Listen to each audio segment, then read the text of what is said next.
तमसां राशिं नाशयति विघ्नानां हरिरेव जगदेव हरिः हरितो जगतो नहि भिन्नतनुः इति यस्य मतिः परमार्थगतिः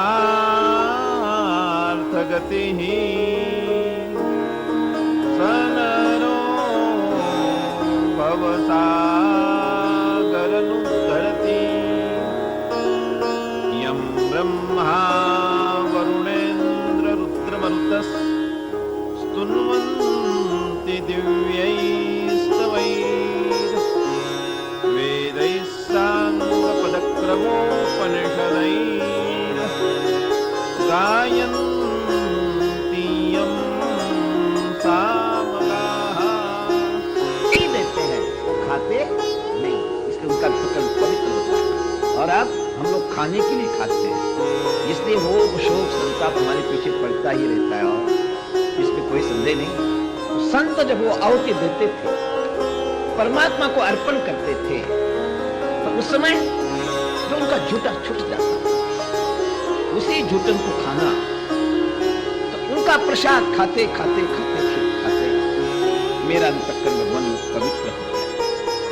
चातुर्मास समाप्त हुआ, जब संत चलने लगे तब मैं रोने लगा कि भगवान आप जा रहे हैं, मेरा क्या होगा।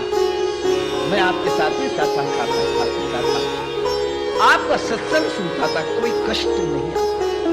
उसका के बेटे जाना तो सही था, लेकिन कर्तव्य है आपका, आपकी मां है, उसका कोई आधार नहीं। जब तक मां है तब तक आपने उसकी सेवा करनी है। मंत्र मुझे दिया हुआ, उन्हीं का जब करने लगा, माँ की सेवा करते करते अंदर से सोचता था, भगवान कथम भवसागर तरिसे, ये भगवान ये भवसागर कब करेगा, मैं यहाँ कहाँ से आया, क्यों आया, मेरे समझ नहीं भगवान। माया महाचकिनी हमडारी, ये माया सारी संसार को बिगाड़ी, आपके पास वो आने देते नहीं भगवान। सत्यस्यापि मुखम हिरण्मयेन पात्रेण सत्यस्याभिमुखं भगवान आपके लिए आने नहीं देती, बीच में पर्दा जवनिका है और निकालो, कभी संसार छूटेगा, कब मैं उत्तर आएगा। भगवान से प्रार्थना करें, भगवान माँ को मुक्ति दूंगा हो ताकि ये बंधन, ये जो ड्यूटी है कर्तव्य समाप्त करके भगवान का भजन। एक दिन माँ गोद होने के लिए गई, सर्प काटा, उसका वही दाह हो गया और मैं वहां से चलते चलते कोई सहारा नहीं मिला। शाम हुई, भूख लगी, प्यास लगी थी, पेड़ देखा, तालाब था, वहीं मैं गिर और अंदर से भगवान का साक्षात भगवान ने दर्शन दिया, नाम दिया और गायब हो गया। जो आनंद मुझे आया, मैं उठा, वो कहाँ है नहीं, मैं रोता गया, भगवान आए तो आए, चले गए, भगवान उद्धार करो। तब मुझे आवाज सुनी, नारद अब तुम्हें नहीं, आप साधना, जब आप साधना करेंगे कैसे करेंगे, क्या आप लोग सब जानते हैं, भगवान के भक्त है। भगवान एक दफे थोड़ी सी झलक दिखा दे और दिखाने के बाद गायब हो जाता है। इसमें कारण क्या है, एक गोपी है, भगवान उसके पास में बैठते हैं और बैठने के बाद वो गोपी को पूछते हैं कि तुम्हें वियोग की भक्ति चाहिए कि संयोग की। तो गोपी कहते हैं भगवान वियोग की चाहिए। अरे अरे क्यों, संयोग में कितना आनंद है, मैं हमेशा तेरे साथ में रहूंगा। कहते नहीं, संयोग संयोग, जब संयोग अवस्था होगी, भगवान सामने होंगे तो लगेगा भगवान ये है, और जब तुम निकलोगे तो दुनिया दिखेगी, जहां दुनिया है माया है, भगवान आनंद नहीं। और जब योग अवस्था होगी तब भगवान आएंगे, भगवान ऐसे आए नहीं, ऊपर जाऊंगी, नीचे आऊंगी, अगल देखूंगी, बगल देखूंगी, तो आपके ध्यान में तन्मयम देखो, वही आ रहा है, वही आ रहा है, वही आ रहा है, ये अवस्था अपने आप आए। साधक को भगवान कभी कभी किसी न किसी रूप में झलक दिखा देते, और वो झलक मिलने के बाद साधक को एक साल लग जाता है। ध्यान रात दिन उसी का नाम लेता है, तो उसी प्रकार में नाम लेते लेते लेते लेते ब्रह्मर्षि बना और आह के सामने। तात्पर्य नारद जी कहते हैं, व्यास जी ये जो आपके सामने हो केवल भगवान का नाम का जप, उनकी भक्ति, उसी के प्रभाव से मुझे बिना भी मिली और इतने बड़े पद पर आया हूं। इसलिए आप भागवत की रचना करो, ये रचना आपके सामने अब महाभारत का प्रसंग थोड़ा सा रहा है, भागवत का ही संबंध है। जिस समय कौरव पांडव का युद्ध चल पड़ा है और युद्ध को देख करके धृतराष्ट्र एक दिन दुखी हो गया। वो ये भी मानता नहीं ना, भगवान भी दुखी हो जाते हैं और धृतराष्ट्र का क्या है, थोड़ा सा प्रसंग मैंने तो बताया नहीं। जब भगवान की जितनी भी पत्नियां थी आपस में वह भी एक दूसरे का पत्थर, तो घर शांति के लिए वो अशांत हो गया। बलदाव भी दूसरे रास्ते से ही चल पड़े, मैं बताऊंगा नहीं। सारा का सारा है शांति के लिए। सब जब इस प्रकार के दुखी हो गए, भगवान ने सोचा कि आओ राग की लीला भी बनी करी, खेल की लीला भी करी, अवयोग की लीला भी करी, वैराग्य की लीला भी करी। फिर बाद में वैराग्य की लीला की, उसी प्रकार धृतराष्ट्र का दुखी हो गया। तब मैत्रेय को बुलाया, भाई है, विदुर जी को बुलाया कि भाई है, वो आए कि भाई क्या करूं, कोई मानता नहीं। तब विदुर जी कहते हैं कि धृतराष्ट्र भाई आप मान जाओ, आपको पुत्र स्नेह अनु धोखे में डालेगा, नरक में ले जाएगा। ये दुर्योधन नहीं, साक्षात कलयुग है, सबका नाश। इस प्रकार का उपदेश जब धृतराष्ट्र को देखा, दुर्योधन को जब पता चला फटकार और फटकारने की बात नहीं, जीवन के अंदर जीवन वही है, मैं कहते हैं जहां अपना चल, जहां हर पद पर कदम कदम पर अपमान होता है, वहां इंसान को रहना नहीं चाहिए। आत्मिक शक्ति खत्म हो जाती है, ग्लानि हो जाती है। तब उन्होंने अपना जो धनुष बाण था धृतराष्ट्र के दरवाजे के सामने रखा, नमस्कार बाण इसलिए रखा हुआ कि दुर्योधन ये नहीं समझे कि वो पांडव की तरफ मिल जाएगा, ये हो जाएगा, इसलिए बाण भी वहीं रखा और तीर्थों में चल पड़े। और महापुरुषों के पास जाने के बाद परमात्मा हृदय के अंदर अपने आप, दुनिया खराब नहीं, परमात्मा का ही रूप है, जले के जले अंदर परमात्मा, इसमें कोई संदेह नहीं। लेकिन संस्कार महात्माओं से ही शुरू किया। आगे भागवत के अंदर कथा की मदार साहब, उसके जब पुत्र हुए, पहले उसकी शादी करने की इच्छा ही नहीं थी मदार साहब। पिता ने कहा कि बेटे मैं राजा हूं और राजा की लड़की की शादी नहीं करती, उसके नाक कर दिया, तो मेरे नाक बेटे काटना नहीं और शादी कर दिया। पिताजी मेरे कारण की नाक करती तो हम शादी करवा दें, लेकिन एक इच्छा तो बोल बेटे क्या, कि मैं उस लड़के के साथ शादी करूंगी जो मेरे लड़के होने के बाद उनको क्या बनाना है वो मेरी इच्छा पर छोड़। आज के लड़के क्या सोचते कि लड़के को डॉक्टर बनाना है, इंजीनियर बनाना है, अच्छा व्यापारी बनाना, यही तो सोचेगी। तो एक लड़का तैयार होगा, कोई बात नहीं, ये जो अपने बच्चों को बनाएगी मैं तैयार हूं, शादी हो गई। जब लड़के पैदा होने लगे तो लड़के रोते हैं, स्वभाव। साइंस कहता है कि एक छोटा लड़का रोता है तो उसको हाथ दबा सकता है, जिसने रोकना नहीं उसको रोने दो थोड़ा सा। तब वो रोने लगे, तो रोने के बाद उसको लोरी देती, माँ पता नहीं उसके हाथ में क्या अमृत है। लड़का ही रोता है तो अपने गोद में बैठा कर के धीरे धीरे धीरे ऐसी करती है, हमें ऐसा कोई करने को आप कोई नहीं सकेंगे, लेकिन माँ का अमृत क्या है पता नहीं, धीरे धीरे गाना गाते गाते ऐसी करती है, बच्चे को नींद लग जाती है। लोरी गाती है। क्या बोलती है कि मेरा बेटा बैरिस्टर बने, डॉक्टर बने, इंजीनियर बने, प्रधानमंत्री बने। ये नहीं, वो क्या कहते थे बेटे, शुद्धोसि बुद्धोसि निरंजनोसि संसार माया परिवर्जितोसि। बेटे शुद्ध स्वरूप हो, सच्चिदानंद बनो, और दुनिया का कोई भी देश तुम्हारे अंदर नहीं। बेटे आप उठो, यदि आप हमारे पास रहेंगे तो हमारा रंग चढ़े बगैर रहेगा नहीं, चलेगा। इसको विवरण नहीं करता हूं मैं, कथा में इधर ज्यादा भागना नहीं चाहिए। उपदेश करने का लड़का पूछता है कि माँ कहाँ जाओ, तो वो कहती हैं एक ही माँ हो, बाकी क्षमा करना, सर्पिणी बन जाती है। बाकी सारी सर्पादि ने तुम्हें से पापे। सर्पिणी क्या करती है, सैकड़ों अंडे देती है और एक जगह रख देती और एक गोल रिंग चारों तरफ से डाल देती है। वो रिंग के बाहर जो अंडे निकल जाते हैं वही सर्प बनते, बाकी खा जाते हैं।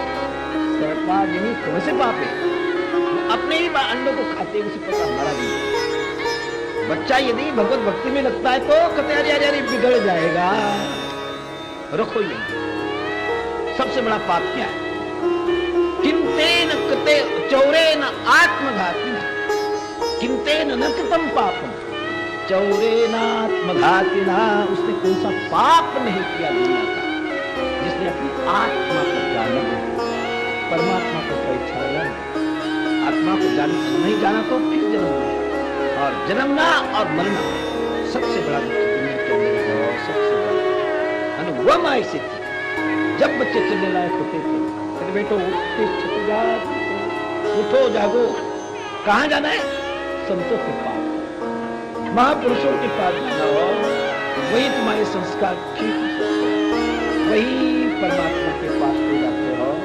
बाकी सारा का सारा संसार अपना रंग चढ़ाएगा, दूसरे का रंग नहीं चढ़ाएगा, नहीं चढ़ाएगा। और छोड़ो, विदुर जी रोते रोते वहां से तीर्थ यात्रा में चले गए और बहुत बड़े भगवत भक्त, भगवान बिना बुलाए उनके पास जाते थे। जिस समय कंप्रोमाइज करने का समय आया, पांडवों ने भगवान को बुलाया तो धर्मराज जी कहा कि भगवान अब हमको लड़ाई करने की इच्छा नहीं, शरीर है, जिंदगी है, जीवन तो है, खाने के लिए कुछ चाहिए, तो हमारे भाई भी उनको कह देना हमें कुछ नहीं चाहिए, खाली 5 गांव दे, मैं अपने खेती के लिए कमाएंगे, खाएंगे, और आपका चिंतन करेंगे, जब करेंगे, और कोई इच्छा जीवन को नहीं। जब भगवान तैयार हो गए, द्रौपदी पीछे बैठी, तो पीछे के रास्ते से आई और अपने खुले बाल उसको दिखा दें कि भाई कहीं समझौता नहीं कर लेना, मेरे बाल ऐसे खुले रहने देगा क्या? जब तक दुशासन का वो भीम खून नहीं आएगा, मेरे बालों को लगेगा नहीं, तब तक मैं बाल बांधूंगी नहीं। प्रतिज्ञा पता है ना, भगवान की स्थिति बड़ी विचित्र है और आगे समझाएंगे। भगवान ने मान लिया, गए, समझौता नहीं। दुनिया के अंदर सबसे बढ़िया कूटनीतिज्ञ कोई होगा तो दुर्योधन, राजनीति बढ़िया चलेंगे तो दुर्योधन की नीति सीख करके चलेगा तो राजनीति में सफल बनता है। जब वो भगवान गए वहां, तो जितने भी छोटे राजा महाराजा वहां थे, उन्होंने कहा है मैं शहंशाह हूँ, बादशाह हूँ, राजा विराज, मेरे सामने वो ग्वाला आ रहा है, कोई उठ करके उसको नमस्कार करना नहीं। सारे राजा महाराज सोच गया भगवान है, कृपालु है, जिनके दर्शन से ही कृतज्ञता प्राप्त होती है। दुर्योधन के कारण उनको हाथ भी नहीं जोड़ पाएंगे, उनको नमस्कार भी नहीं कर पाएंगे। कितना हमारा दुर्भाग्य, दुखी है। लेकिन भगवान तो भगवान है। भगवान शब्द कोई ऐसी आकाश में उड़ती हुई चीज नहीं है। भगवान नाम नहीं है, विशेषण है। कितने आपको बताएंगे, जिसके अंदर 6 भगव 6 गुण हो, उसको कहते हैं भगवान। तो उन 6 गुणों में से पहला गुण कौन सा है? श्री। बाकी बात नहीं करनी, तो श्री किसको कहते हैं? जिसके ऊपर अलौकिक तेज हो, अलौकिक सामर्थ्य हो, जिसके सामने शत्रु भी आता है तो वह भी झुक जाता है। और मित्र आता है वह भी झुक जाता है, उसे कहते हैं ये गुण भगवान को अंदर है। तो दुर्योधन ने सबको डांटा है, कोई उठना नहीं, कृष्ण आएगा। भगवान आए हैं, दुर्योधन अपने वहां बैठे हैं। अच्छा, और बैठने का जब भगवान के दर्शन किए, दर्शन करने वाला खुद उठ के खड़ा होता है, दौड़ता जाता है, भगवान पधारो पधारो पधारो। तो दुर्योधन खड़ा हो गया तो सबको उठना पड़ा, भगवान शत्रु भी झुकता है, मित्र भी झुकता है, भक्त भी झुक जाता है, और नहीं हुआ समझ। तो बाद में उसने बढ़िया खाने पीने का इंतजाम करके रखा था, स्वागत की तैयारी करके रखी थी। सब दुर्योधन कहते कि कृष्ण जाते रहे, लेकिन समय हो गया, भोजन तक भोजन करके जाओ। उसने कहा कि दुर्योधन, भोजन दो अवस्थाओं में किया जाता है, या तो बहुत भूख लगती है, उस समय देखा नहीं जाता है किसका है, कहाँ है, कैसा है, कुछ नहीं, प्राणों को बचाना। या जहां प्यार है, प्यार में भी नींद होता नहीं। भोजन बड़ी कठिन चीज है, लेकिन वो प्राणों की रक्षा की दृष्टि से हमने करनी है। जब भोजन नहीं मिल रहा है, प्राण जा रहे हैं, तो जहां नहीं मिले, जैसा भी मिले, ले लेना। ऋषि की कथा बताते हैं, अकाल पड़ा है, कहीं भी कुछ भी मिलता नहीं, प्यास लगी, भूख लगी, चले जा रहे। एक जंगल में एक माहौल, हाथी उसके पास में था, उसने जब देखा तो ऋषि ने उनको कहा कि ऋषि महावर, भूख लगी है, प्राण जा रहे हैं, खिलाओगे? तो आप ऋषि हो, मैं माहौल हूं, दूसरे प्रकार का भोजन करता हूं, मेरे पास है तो सही, झूठा थोड़ा सा है, वो क्या बता दिया, झूठी चीज है, मैं आपको कैसा, वो कहते दे नहीं तो मर जाऊंगा, तो झूठा अन्न खाने के बाद माहौल के पास थोड़ा सा पानी रखा था, ऋषि आज मेरा भाग तो खिला, पानी पिला दो। जब पानी पिलाने के आगे करता है तो शुद्र कहीं का मुझे पानी पिला रहा है, मुझे लज्जा नहीं आती। तो बेचारा वो बहुत हक्का बक्का हो गया कि महाराज मेरा झूठा अन्न आप खा गए, उस समय भी शुद्र नहीं खा गया, और अब पानी देता हूं तो मेरा पानी खराब है। कहते हो महावत, एक बात सुनो, उस समय प्राण संकट, यदि नहीं लेता तो प्राण चले जाते, आत्महत्या। अब मेरे प्राण ठीक हो गए, मैं पानी ढूंढ सकता हूं, इस अवस्था में किसी का लेना नहीं चाहिए, प्राण की रक्षा। तो मेरे प्राण संकट में नहीं है और तुम्हारा प्यार भी नहीं है। सीधे उठ कर चल पड़े। कहां चले? विदुर जी के घर। वो सरजू किनारे नहाने के लिए गए थे। विदुरानी अंदर ही बैठ के परमात्मा का चिंतन कर रही है। जब परमात्मा का चिंतन करोगे ना, वो बिना बुलाए, बिना रस्सी का खींचे हुए आते हो, खींचे हुए ऐसा आवाज देता है हर पल हर घड़ी, लेकिन वो सुनने के कान हमारे पास।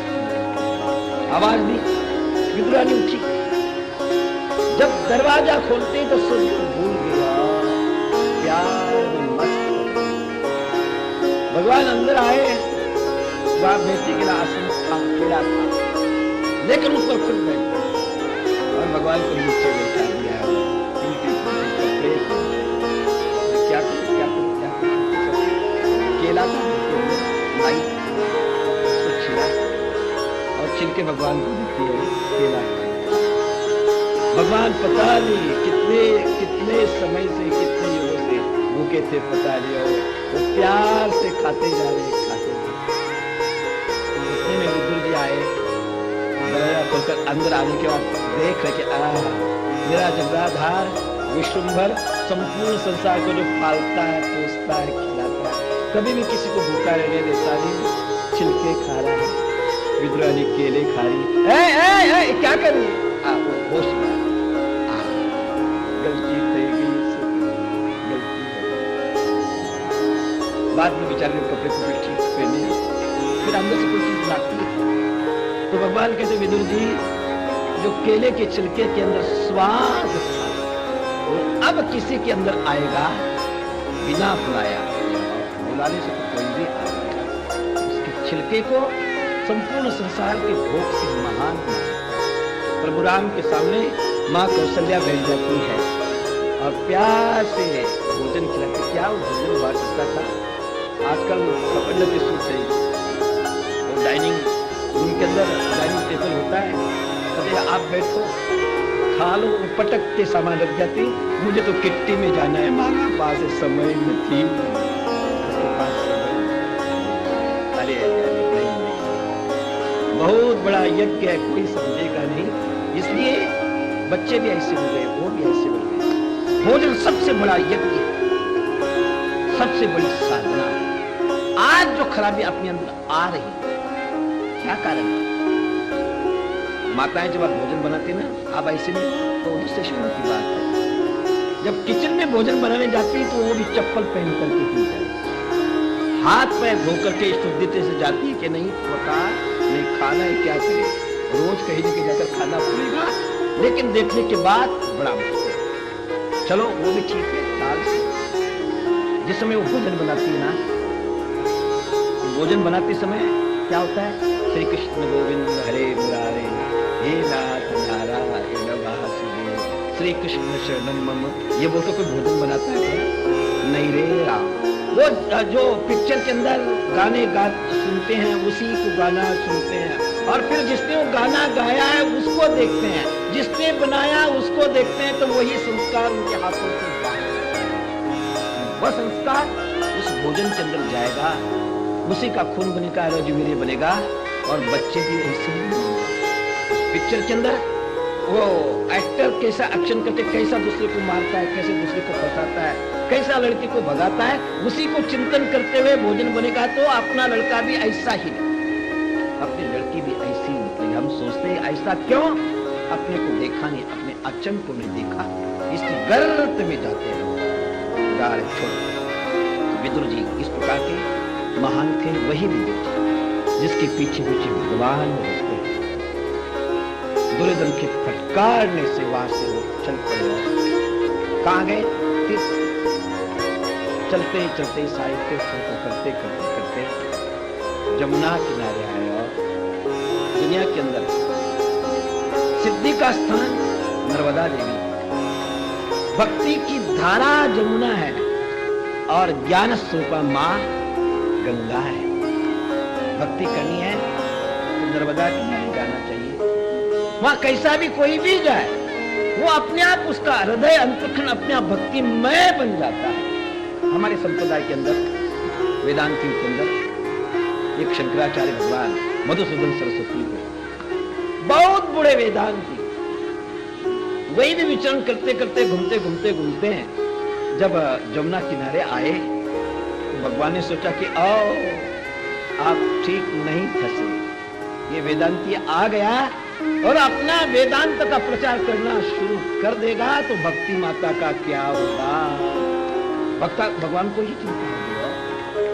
तो जमुना किनारे खड़े हैं और भगवान ने छोटा सा छौना सा सुकुमार रूप धारण किया और उनके सामने आकर के खड़े हो गए। चित्त आकर्षण करने वाले ना, तो सन्यासी गड़बड़ा गया, उनका चित्त उनके चरणों में चला गया और जाते ही वो वहां से गायब हो गए।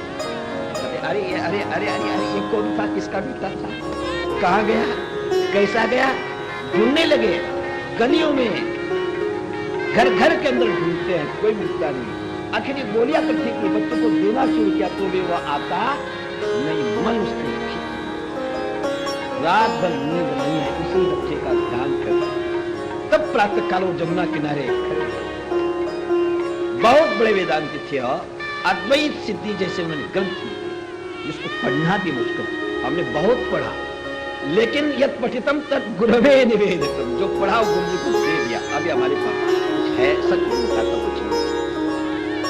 काशी का एक मुहारा था पहले जमाने के अंदर, या दुनिया के अंदर आना है तो या तो राज्यम को दुनियादारी करना है तो राज्य को, और यदि विद्वत्ता प्राप्त करे भाष्यम, और दुनिया का कोई काम नहीं आता, क्षमा कर सो, दुनिया का कोई काम नहीं आता है तो कभी कथाकार बन जाओ, रोटी तो कमा ही। ये पहले जमाने का, आज का नहीं। आज कथाकार सबसे बड़ा है, बाकी सब ठीक है। विद्वत्ता तो विद्वत्ता की होती है। बहुत पुण्य के बाद विद्वान तैयार होता है। तो बड़े विद्वान थे मधुसूदन सरस्वती, वहां जमुना किनारे खड़े हो गए और होने के बाद जो जो राहगीर प्रातःकाल मां जमुना में स्नान करने के लिए आते हैं, तब वो कहते हैं ए रुको रुको, सबको रोकते हैं। मायाथ पांथ पति भीम रक्षा। हे राहगीर, इस रास्ते से आना नहीं।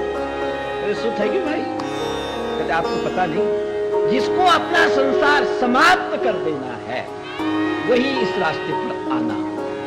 मुझे देखो, मैं आयरा गहरा नुत्थो खैरा नहीं हूं। मेरी हिस्ट्री सुनवा, मेरा चरित्र सुनो। अद्वैत वीथी पथिकैरुपास्या साम्राज्य सिंहासने लब्ध दीक्षा शठेन केन वयम हटेन दासी कृता गोप वधू विटेन। ये बहुत विद्वान बोल रहा है। क्या बोल रहा है? मैं अद्वैत वीथी पथिकैरुपास्या, अद्वैत रूपी जो ब्रह्म ज्ञान का रास्ता है, उस रास्ते से चलने वाले जो महान साधक है, महान सिद्ध है, उनका मैं आचार्य हूं, साधारण नहीं। कान फूक दिया और गुरु बन गए, ये नहीं। जो अद्वैत के रास्ते पे चलने वाले राहगीर है, ऐसे महात्माओं का मैं आचार्य हूं। अद्वैत वीथी पथिकैरुपास्या, और मेरी अपनी गति क्या है? साम्राज्य सिंहासन लब्ध, हमेशा मेरी शिवाकार भक्ति ही, कभी भी उससे नीचे में आता ही नहीं, द्वैत भटकता ही।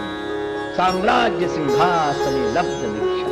लेकिन मेरी क्या स्थिति हो गई यहाँ आने के बाद? छठ अर्थ मैं बताऊंगा, भगवान की ऐसा अर्थ मेरे मुंह से निकलेगा नहीं। छठेन केनापि वयम हटेन, मुझे जबरदस्ती मेरा वो दिल चुरा के ले गया। अब जहां दिल ही चला गया, मन ही चलेगा तो संसार कहाँ है? इसलिए आप लोग यदि अपना दिल किसी को देना चाहते हैं, भगवान वहां आने के बाद फिर वो दुनिया का रहता नहीं। दुनिया छोड़ने को तो इस रास्ते से आना, नहीं तो अपने मस्ती से घर बस्ती कर जाओ। ये भगवान वो चल पड़े, वृंदावन में आए तो जमुना किनारे घूमते घूमते घूमते उद्धव जब साधु साधु को एक अलौकिक आनंद आता है, वह तेरा मेरा समान एक परमात्मा का प्रमेय सामने आ जाता है। ये साधु दर्शन का बड़ा आनंद है। सत्संग के अंदर हो, प्यार से मिले, गदगद गदगद हो गए। तो उद्धव को कहा कि उद्धव, बहुत समय हो चुका, आप द्वारका से आए हैं, वसुदेव कैसे हैं, माँ देवकी कैसी, भगवान कैसे हैं, उनकी पटरानियां कैसी है? बड़े भाग्यवान हैं आप, इस प्रकार वहां रहते हैं।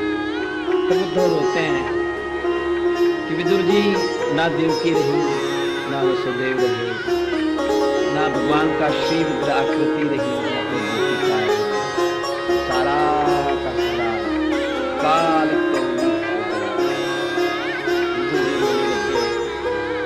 रोते रोते रोते रोते कहते भगवान भी चले गए, अब हमारा क्या? घबरा नहीं। जिस समय भगवान जा रहे थे तब उनको मैंने पूछा था, भगवान मेरा क्या होगा? तो भगवान ने कहा कि मैं हर वेला आता था, चला जाता था, लेकिन अब इस भागवत के इसी का चिंतन करना, वही समाधान होगा।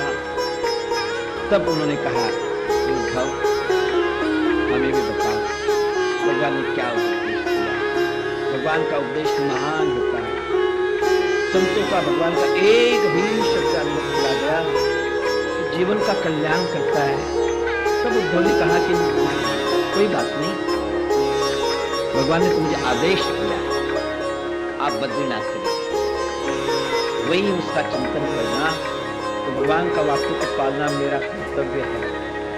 मैं बद्रीनाथ जा रहा हूँ, वही चिंतन करते करते रहूंगा। बाद में भगवान जैसे कहेंगे वैसा करूंगा। अभी तो उन्होंने बद्रीनाथ जाने के लिए कहा है, लेकिन जिस समय वो उपदेश जो दे रहे थे उस समय मैत्री जी में उसको भी उपदेश दे रहे, जब चलने लगे तो मैत्री जी को भगवान ने करुणा पूर्ण हृदय से भगवान करुणा वरुणा अहेतु की कृपा करते हैं, अहेतु उसमें कोई हेतु नहीं। भगवान को क्या हम दे सकते हैं, क्या देने से वो प्रसन्न हो सकते हैं? नहीं, उनके पास किसी चीज की कमी नहीं, इसलिए उनका तो पवित्र होता है। और अब हम लोग खाने के लिए खाते हैं, इसलिए रोग शोक संताप हमारे पीछे पड़ता ही रहता है, और इसमें कोई संदेह नहीं। संत जब वो आहुति देते थे, परमात्मा को अर्पण करते थे, तो उस समय जो उनका झूठा छूट जाता, उसी झूठन को खाना, तो उनका प्रसाद खाते खाते खाते खाते मेरा अंतःकरण मन पवित्र हो गया। चातुर्मास समाप्त हुआ, जब संत चलने लगे तब मैं रोने लगा कि भगवान आप जा रहे हैं, मेरा क्या होगा? मैं आपके साथ रहता था, खाता था, पीता था, आपका सत्संग सुनता था, कोई कष्ट नहीं। उसने के बेटे जाना तो चाहिए था, लेकिन कर्तव्य है आपका। आपकी माँ, उसका कोई आधार नहीं, जब तक माँ है तब तक आपने उनकी सेवा करनी है।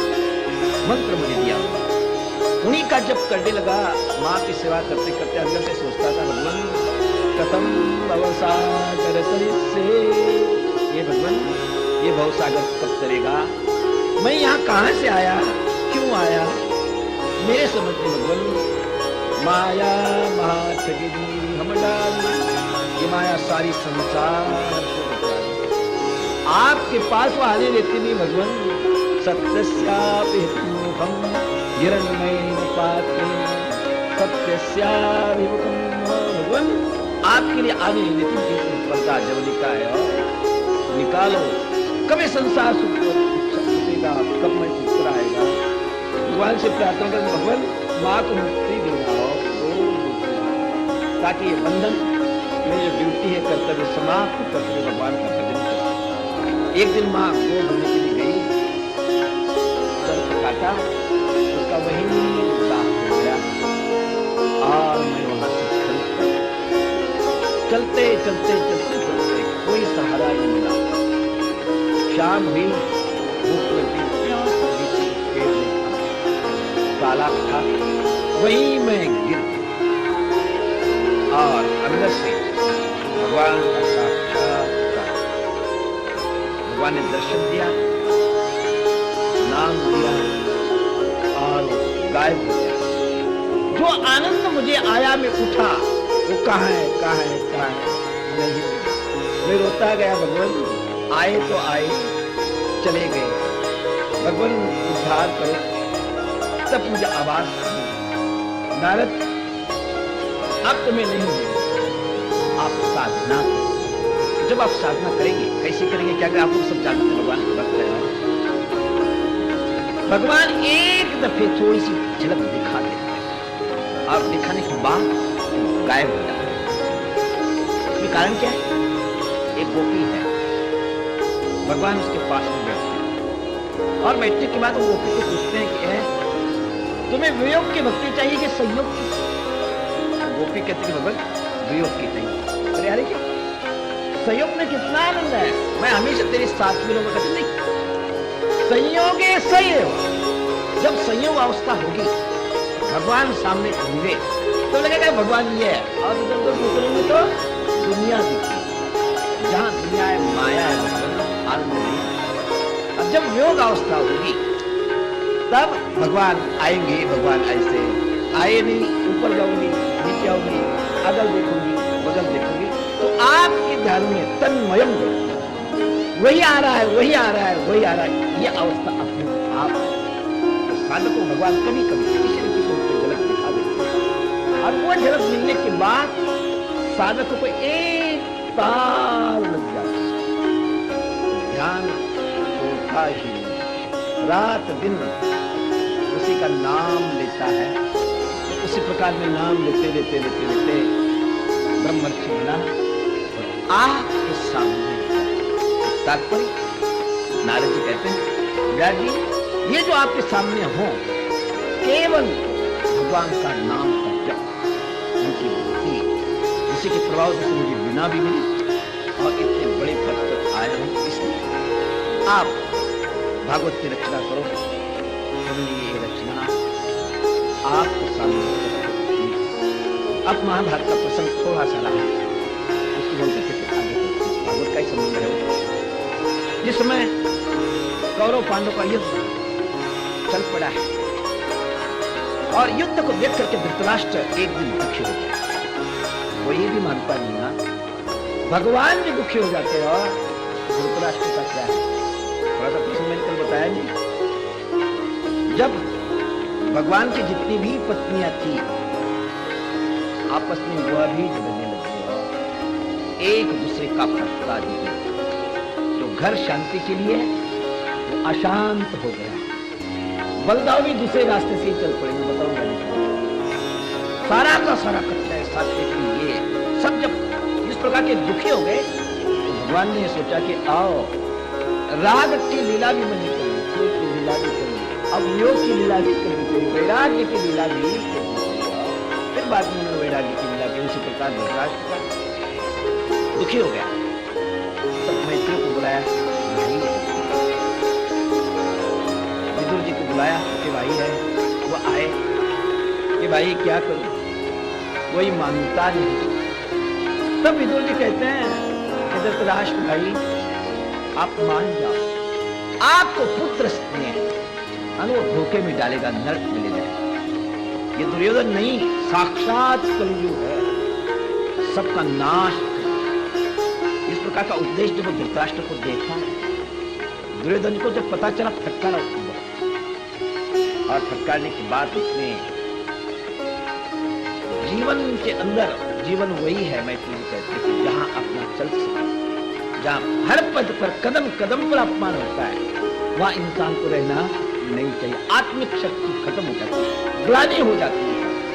तब उन्होंने अपना जो धनुष बाण था धृतराष्ट्र के दरवाजे के सामने रखा। नमस्कार बाण इसलिए रखा उन्होंने कि दुर्योधन ये नहीं समझे कि वो पांडव की तरफ मिल जाएगा, ये हो जाएगा। इसके बाण में वही रखा और तीर्थों में चल पड़े। महापुरुषों को पास जाने के बाद परमात्मा हृदय के अंदर अपने आप, दुनिया खराब नहीं, परमात्मा का ही रूप है। जने के जने अंदर परमात्मा, इसमें कोई संदेह नहीं। लेकिन संस्कार महात्माओं से ही सुनते हैं। आगे भागवत के अंदर कथा की मदालसा, उसके जब पुत्र हुए पहले उसकी शादी करने की इच्छा ही नहीं थी मदालसा। पिता ने कहा कि बेटे मैं राजा हूं और राजा की लड़की ने शादी नहीं करी तो उसकी नाक कट जाएगी, तो मेरी नाक बेटे काटना नहीं और शादी कर लेना। तो पिताजी मेरे कारण उनकी नाक कटती तो आप शादी करवा दो, लेकिन एक इच्छा तो पूछो। बोल बेटी क्या? लेकिन मैं उस लड़के के साथ शादी करूंगी जो मेरे लड़के होने के बाद उनको क्या बनाना है वो मेरी इच्छा पर छोड़। आज के लड़के क्या सोचते कि लड़के को डॉक्टर बनाना है, इंजीनियर बनाना है, अच्छा व्यापारी बनाना, यही तो सोचेगी। एक लड़का तैयार हो गया, कोई बात नहीं, ये जो अपने बच्चों को बनाएगी मैं तैयार हूं, शादी हो गई। जब लड़के पैदा होने लग गए तो लड़के रोते हैं। तो साइंस कहता है कि ये छोटा लड़का रोता है तो उसको 8 डब्बे होता है, ये तो रोकना नहीं, रोने दो थोड़ा। तब वो रोने लगे तो रोने के बाद उसको लोरी देती है माँ, पता नहीं उसके हाथ में क्या अमृत है। लड़का ही रोता है तो अपने गोद में बैठा करके धीरे धीरे धीरे ऐसी करती है। हमें ऐसे कोई करना तो आप सो नहीं सकेंगे, लेकिन वो माँ का अमृत क्या है पता नहीं, धीरे धीरे गाना गाती गाती ऐसे करती है, बच्चे को नींद लग जाती है तो वो लोरी गाती है। क्या बोलती है कि मेरा बेटा बैरिस्टर बने, डॉक्टर बने, इंजीनियर बने, प्रधानमंत्री बने, ये नहीं। वो क्या कहते हैं बेटे, शुद्धोसि बुद्धोसि निरंजनोसि संसार माया परिवर्तितोसि। बेटे शुद्ध स्वरूप हो, सच्चिदानंद बनो और दुनिया का कोई विदेश तुम्हारे अंदर नहीं। बेटे आप उठो, यदि आप हमारे पास रहेंगे तो हमारा रंग चढ़े बगैर रहेगा नहीं, चढ़ेगा। इसको विवरण नहीं करता हूं मैं, कथा में तो ज्यादा भागना नहीं चाहिए। उपदेश के निकल लड़का पूछता है कि माँ कहाँ जाए, तो वो कहती है एक ही माँ को, बाकी क्षमा करना, सर्पा सर्पणी बन जाती है, बाकी बाकी सारी चीजें सर्पादिनी तुमसी पापे। सर्पणी क्या करती है? सैकड़ों अंडे देती है और एक जगह रख देगी और एक गोल रिंग चारों तरफ डाल देती है। वो रिंग के बाहर जो अंडे निकल जाते हैं वही सर्प बनते हैं, बाकी वो खा जाते हैं। सर्पादिनी तुमसे पापे, वो अपने ही अंडों को खाते हैं, उसी प्रकार हमारा भी। बच्चा यदि भगवत भक्ति में लगता है तो कहते अरे बिगड़ जाएगा, रखो ये। सबसे बड़ा पाप क्या है? किंतेन कृते चौरेन आत्मघाती, किंतेन न कृतम पापम चौरेन आत्मघातिना। उसने कौन सा पाप नहीं किया दुनिया का जिसने अपनी आत्मा को जाना, परमात्मा को पहचाना। आत्मा को नहीं जाना तो फिर जन्मना, और जन्मना और मरना सबसे बड़ा दुख दुनिया के अंदर है। और सबसे बड़ा वो माई से जब बच्चे चलने लाए तो कहते बेटो उठो जागो, कहाँ जाना है? संतों के पास, महापुरुषों के पास जाना, और वही तुम्हारे संस्कार ठीक हो सकते हैं, वही परमात्मा के पास ले जाते हो। बाकी सारा का सारा संसार अपना रंग चलाएगा, दूसरे का रंग नहीं चलाएगा, नहीं चलाएगा। विदुर जी रोते रोते वहां से तीर्थ यात्रा में चले गए। बहुत बड़े भगवत भक्त, भगवान बिना बुलाए उनके पास जाते थे। जिस समय कंप्रोमाइज करने का समय आया, पांडवों ने भगवान को बुलाया तो धर्मराज ने कहा कि भगवान अब हमको लड़ाई करने की इच्छा नहीं, शरीर है, जिंदगी है, जीने को है, खाने के लिए कुछ चाहिए, तो हमारे भाई जी को कह देना हमें कुछ नहीं, खाली 5 गांव मैं अपनी खेती कमाएंगे और आपका चिंतन करेंगे, जब करेंगे, और कोई इच्छा जीवन को नहीं। जब भगवान तैयार हो गए, द्रौपदी पीछे बची, तो पीछे के रास्ते से आई और अपने खुले बाल उसको दिखा दे कि भाई कहीं समझौता नहीं कर लेना, मेरे बाल ऐसे खुले रहने देगा क्या? जब तक दुशासन का वो भीम खून नहीं लाएगा, मेरे बालों को लगेगा नहीं, तब तक मैं बाल बांधूंगी नहीं। प्रतिज्ञा पता है ना, भगवान की स्थिति बड़ी विचित्र है और आगे बताएंगे। भगवान ने मान लिया, गए, समझौता नहीं। दुनिया के अंदर सबसे बढ़िया कूटनीतिज्ञ कोई होगा तो दुर्योधन, राजनीति बढ़िया चलानी हो तो दुर्योधन की नीति सीख करके चलेगा तो राजनीति सफल बनता है। जब वो भगवान गए वहां तो जितने भी छोटे राजा महाराजा वहां थे, उन्होंने कहा है मैं शहंशाह हूं, बादशाह हूं, राजा बिहार, मेरे सामने वो ग्वाला आ रहा है, कोई उठ करके उसको नमस्कार करना नहीं। सारे राजा महाराजा भगवान आ रहे, तूफान आ रहे, दीनदयाल आ रहे, जिनके दर्शन से ही के पिता दुर्योधन के कारण उनको हाथ भी नहीं बोल पाएंगे, उनको नमस्कार भी नहीं बोल पाएंगे। कितना हमारा दुर्भाग्य, दुखी है। लेकिन भगवान तो भगवान है। भगवान शब्द पे ऐसी आकाश में लिखती हुई चीज नहीं है। भगवान नाम नहीं है, विशेषण है। कितने आपको बताएंगे जिसके अंदर 6 भगव 6 गुण हो, जिसको कहते हैं भगवान। तो उन 6 गुणों में से पहला गुण कौन सा है? श्री। बाकी बात तो श्री किसको कहते हैं? जिसके ऊपर अलौकिक तेज हो, अलौकिक सामर्थ्य हो, जिसके सामने शत्रु भी आता है तो वह भी झुक जाता है, और मित्र आता है वह भी झुक जाता है, उसे कहते हैं। ये गुण भगवान को मिला। दुर्योधन ने सबको डांटा है, कोई उठना नहीं। कृष्ण आएगा, जब भगवान आए हैं, दुर्योधन अपने वहां बैठे हैं, अच्छा, और बैठने का जब भगवान के दर्शन किए, दर्शन करने बाद खुद उठ के खड़ा होता है, दौड़ता जाता है, भगवान पधारो पधारो पधारो। तो दुर्योधन खड़ा हो गया तो सबको उठना पड़ा, भगवान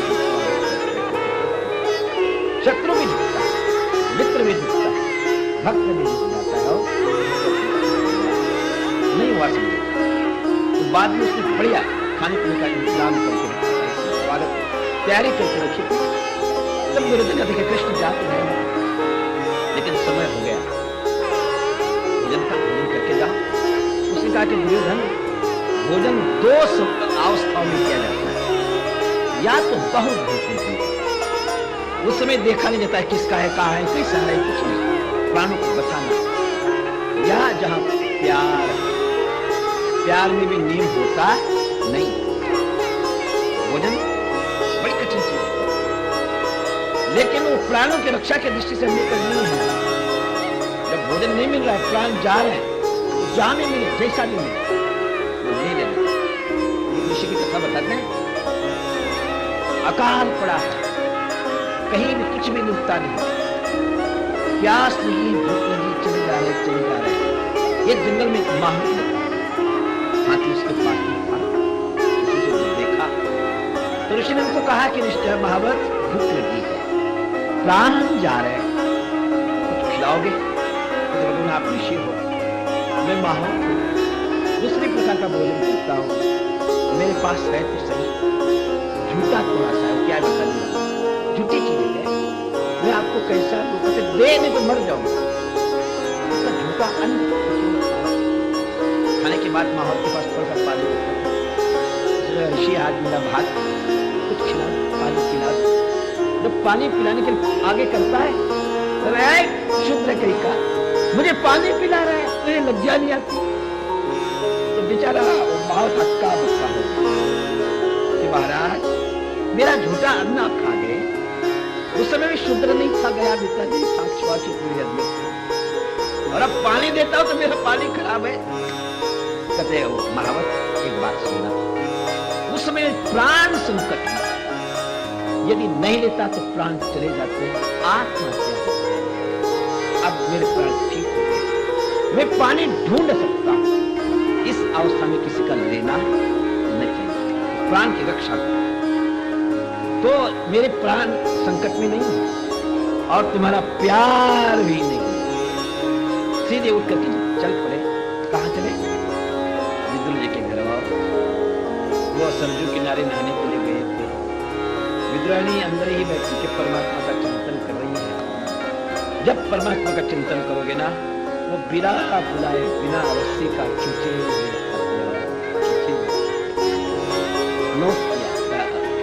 ऐसा आवाज देता है हर पल हर घड़ी, लेकिन वो सुनने के कान हमारे पास आवाज नहीं। विद्राणी उठी, जब दरवाजा खोलते तो सूर्य भूल गया, प्यार में मस्त हो। भगवान अंदर आए, वहां बैठने के लिए आसन था, पीड़ा था, लेकिन उस पर खुद बैठ और भगवान को नीचे बैठा दिया। उल्टे पुल्टे कपड़े, क्या केला था घर के अंदर, लाई उसको छिला और छिल के भगवान को देती है केला। भगवान पता नहीं कितने समय से, कितने युगों से भूखे थे, पता नहीं वो प्यार से खाते जाओ। उतने में विदुर जी आए, दरवाजा खोलकर अंदर आने के बाद देख रहे कि मेरा जगदाधार विश्वभर संपूर्ण संसार को जो पालता है, पोसता है, खिलाता है, कभी भी किसी को भूखा रहने देता नहीं, छिलके खा रहा है। विद्राणी केले खा रही, क्या कर रही है? वो होश में गलती થઈ गई, गलती।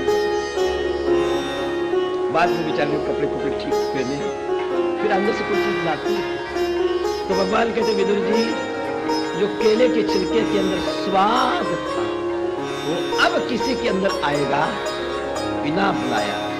बुलाने से तो कोई भी आ जाएगा। उसके छिलके को संपूर्ण संसार के भोग से महान प्रभु राम के सामने माँ कौशल्या बैठ जाती है और प्यार से भोजन खिलाते। क्या वो भोजन हुआ करता था? आजकल खबंडते सूत है, वो डाइनिंग रूम के अंदर डाइनिंग टेबल होता है, कहते आप बैठो खा लो, पटक के सामान रख जाती, मुझे तो किट्टी में जाना है, हमारा पास समय नहीं, उसके पास समय। अरे अरे अरे नहीं, बहुत बड़ा यज्ञ है, कोई समझेगा नहीं, इसलिए बच्चे भी ऐसे बन रहे, वो भी ऐसे बन रहे। भोजन सबसे बड़ा यज्ञ है, सबसे बड़ी साधना। आज जो खराबी अपने अंदर आ रही, क्या कारण है? माताएं जब आप भोजन बनाते ना, आप ऐसे नहीं तो उससे शर्म की बात है। जब किचन में भोजन बनाने जाती है तो वो भी चप्पल पहन करके ही जाती, हाथ पैर धो करके शुद्धिते से जाती है कि नहीं पता नहीं खाना है क्या करे, रोज कहीं ना कहीं जाकर खाना पड़ेगा, लेकिन देखने के बाद बड़ा मुश्किल। चलो वो भी ठीक है, साल से जिस समय वो भोजन बनाती है ना, तो भोजन बनाते समय क्या होता है, श्री कृष्ण गोविंद हरे मुरारे हे नाथ नारायण वासुदेव श्री कृष्ण शरणम मम, ये बोल के कोई भोजन बनाता है क्या? नहीं रे राम। वो जो पिक्चर के अंदर गाने सुनते हैं, उसी को गाना सुनते हैं, और फिर जिसने वो गाना गाया है उसको देखते हैं, जिसने बनाया उसको देखते हैं, तो वही संस्कार उनके हाथों से बाहर, वह संस्कार उस भोजन के अंदर जाएगा, उसी का खून बनेगा, रजवीरे बनेगा, और बच्चे भी ऐसे उस पिक्चर के अंदर वो एक्टर कैसा एक्शन करके कैसा दूसरे को मारता है, कैसे दूसरे को फंसाता है, कैसा लड़की को भगाता है, उसी को चिंतन करते हुए भोजन बनेगा, तो अपना लड़का भी ऐसा ही, अपनी लड़की भी ऐसी निकलेगी। हम सोचते हैं ऐसा क्यों? अपने को देखा नहीं, अपने अचन को नहीं देखा, इस गर्त में जाते हैं, जा रहे छोटे। विदुर जी इस प्रकार के महान थे, वही विदुर जी जिसके पीछे पीछे भगवान रहते हैं। दुर्योधन के फटकारने से वहां से वो चल पड़े। कहां गए? तीर्थ। चलते चलते सारी तीर्थों को करते करते करते जमुना किनारे आए, और दुनिया के अंदर सिद्धि का स्थान नर्मदा देवी, भक्ति की धारा जमुना है, और ज्ञान स्वरूपा मां गंगा है। भक्ति करनी है तो नर्मदा किनारे जाना चाहिए। वहां कैसा भी कोई भी जाए, वो अपने आप उसका हृदय अंतःकरण अपने आप भक्तिमय बन जाता है। हमारे संप्रदाय के अंदर, वेदांत के अंदर एक शंकराचार्य भगवान मधुसूदन सरस्वती थे, बहुत बड़े वेदांत, वही भी विचरण करते करते घूमते घूमते घूमते हैं, जब जमुना किनारे आए तो भगवान ने सोचा कि आओ आप ठीक नहीं फंसे, ये वेदांती आ गया और अपना वेदांत का प्रचार करना शुरू कर देगा, तो भक्ति माता का क्या होगा? भगवान को ही चिंता होगी। तो जमुना किनारे खड़े हैं, और भगवान ने छोटा सा छौना सा सुकुमार रूप धारण किया, और उनके सामने आकर के खड़े हो गए। चित्ताकर्षण करने वाले तो सन्यासी गड़बड़ा गया, उनका चित्त उनके चरणों में चला गया, और जाते ही वो वहां से गायब हो गया। अरे अरे अरे अरे अरे ये कौन था? किसका बेटा था? कहाँ गया? कैसा गया? ढूंढने लगे गलियों में, घर घर के अंदर ढूंढते हैं, कोई मिलता नहीं। आखिर ये गोलियां करते कि बच्चों को देना शुरू किया, तो भी वो आता नहीं, मन उसकी रात भर नींद नहीं है, उसी बच्चे का ध्यान करते। तब प्रातः काल वो जमुना किनारे खड़े, बहुत बड़े वेदांती थे, और अद्वैत सिद्धि जैसे उन्होंने ग्रंथ लिखे, जिसको पढ़ना भी मुश्किल, हमने बहुत पढ़ा, लेकिन यद पठितम तत् गुरवे निवेदितम, जो पढ़ा वो गुरु जी को दे दिया। अभी हमारे पास कुछ है, सच को नहीं था, कुछ नहीं। काशी का एक मुहारा था पहले जमाने के अंदर, या दुनिया के अंदर आना है तो या तो राज्यम को दुनियादारी करना है तो राज्य को, और यदि विद्वत्ता प्राप्त कर भाषण, और दुनिया का कोई काम नहीं आता, क्षमा कर सो, दुनिया का कोई काम नहीं आता है तो कभी कथाकार बन जाओ, रोटी तो कमा ही। ये पहले जमाने का, आज का नहीं। आज कथाकार सबसे बड़ा है, बाकी सब नीचे। विद्वत्ता तो विद्वत्ता, बहुत पुण्य के बाद विद्वान तैयार होता है, तो बड़े विद्वान से वहां जमुना किनारे खड़े हो गए, और होने के बाद जो राहगीर प्रातः काल मां जमुना में स्नान करने के लिए आते हैं, तब वो कहते हैं ए रुको रुको, सबको रोक ले। मायाथ पांत पथि भीम रक्षा, ये राहगीर इस रास्ते से आना नहीं, मेरे सुख है कि भाई? कहते आपको पता नहीं, जिसको अपना संसार समाप्त कर देना है वही इस रास्ते से आना।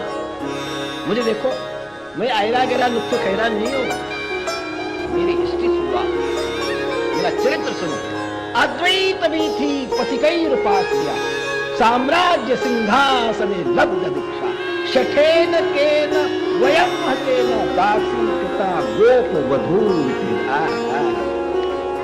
बहुत विद्वान बोल रहा है। क्या बोल रहा है?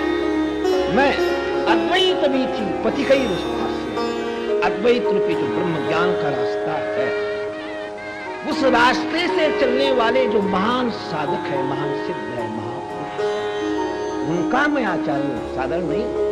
कान फूक दिया और गुरु बन गया, ये नहीं। जो अद्वैत के रास्ते पे चलने वाले राहगीर है, ऐसे महात्माओं का मैं आचार्य हूं। अद्वैत वीथि गतिकै पथिकैरुपास्या, और मेरी अपनी गति क्या है? साम्राज्य सिंहासने लब्ध, हमेशा मेरी शिवाकार वृत्ति ही, कभी भी उससे नीचे में आता ही द्वैत भटकता ही। साम्राज्य सिंहासने लब्ध दीक्षा, लेकिन मेरी क्या स्थिति हो गई यहाँ आने के बाद? शठ, आज तो मैं बताऊंगा भगवान के लिए, ऐसा आज तो मेरे मुंह से निकलेगा नहीं। शठेन केनापि वयम हतेन, मुझे जबरदस्ती मेरा वो दिल चुरा के ले गया। अब जहाँ दिल ही चला गया, मन ही चलेगा तो संसार कहाँ है? और इसलिए आप लोग यदि अपना दिल किसी को देना चाहते हैं, भगवान वहां आने के बाद फिर वो दुनिया का रहता नहीं। दुनिया छोड़नी हो तो इस रास्ते से आना, नहीं तो आपको मस्ती से घर गस्ती कर जाओ। हे भगवान, हे भगवान, वो चल पड़े वहां से वृंदावन में आए। तो जमुना किनारे घूमते घूमते घूमते साधु साधु एक अलौकिक आनंद आता है। और वहां तेरा मेरा प्रमाण, एक परमात्मा का प्रमेय सामने आ जाता है। इस साधु दर्शन का बड़ा आनंद है सत्संग के अंदर। प्यार से मिले, गदगद गदगद हो गए। तो उद्धव को कहा कि उद्धव, बहुत समय हो चुका, आप द्वारका से आए हैं, वसुदेव कैसे है, माँ देवकी कैसे, भगवान कैसे है, उनकी पटरानियां कैसे है, अगर भाग्यवान है आप इस प्रकार वहां रहते हैं। तो उद्धव रोते हैं कि विदुर जी, ना देवकी रही, ना वसुदेव रहे, ना भगवान का श्री विग्रह आकृति रही, ना कोई गोपिका है, सारा का सारा काल कौलिक हो गया। रोते रोते रोते रोते भगवान भी चले गए। घबराना नहीं। जिस समय भगवान जा रहे थे, तब उनको मैंने पूछा था, भगवान मेरा क्या होगा? तो भगवान ने कहा कि मैं हर वेला आता था, चला जाता था, अब इस भागवती में हमेशा रहूंगा। इसी का चिंतन करना, वही समाधान होगा। तब उन्होंने कहा, उद्धव हमें भी बताओ, भगवान ने क्या उपदेश दिया? भगवान का उपदेश महान होता है। संतों का भगवान का एक भी शब्द अंदर चला गया तो जीवन का कल्याण करता है। तब उद्धव ने कहा कि कोई बात नहीं, भगवान ने तो मुझे आदेश दिया है, आप बद्रीनाथ वही उसका चिंतन करना। तो भगवान का वाक्य को पालना मेरा कर्तव्य है। मैं बद्रीनाथ जा रहा हूँ, वही चिंतन करते करते रहूंगा। बाद में भगवान जैसे कहेंगे वैसा करूंगा। अभी तो उन्होंने बद्रीनाथ जाने के लिए कहा है, लेकिन जिस समय वो उपदेश जो दे रहे थे, उस समय मैत्री जी ने उसको भी उपदेश दे रहे थे। जब हम चलने लगे तो मैत्री जी को भगवान ने करुणा हृदय से, भगवान करुणा करुणा आइए तो की कृपा करते हैं, आइए उसमें कोई हेतु नहीं। भगवान को क्या हम दे सकते हैं? क्या वो देने से प्रसन्न हो सकते हैं? नहीं, उनके पास किसी चीज की कमी नहीं है।